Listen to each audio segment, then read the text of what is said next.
চাকরি বাতিল নিয়ে সুপ্রিম কোর্টের এই রায়ের ফলে অনেকে কোর্টকে বা আইনজীবীদেরকে বা বিরোধী পক্ষকে দোষারোপ করছেন, কিন্তু আমরা যদি গভীরভাবে ভেবে দেখি এটা দরকারও ছিল।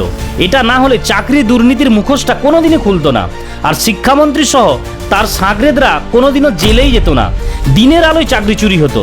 তখন যারা যোগ্য প্রার্থী দিন রাত এক করে পড়াশোনা করছে তাদের অবস্থাটা কি হতো ভাবতে পারছেন? কোর্ট 25,752 জনের মধ্যে 6,276 জনকে একেবারে অযোগ্য ও দুর্নীতিগ্রস্ত হিসেবে চিহ্নিত করেছে এবং বাকি 19,476 জনকে যোগ্যের তালিকায় রেখেছে, যাতে তারা পুনরায় পরীক্ষা দিয়ে প্রমাণ করতে পারে যে তারা যোগ্য।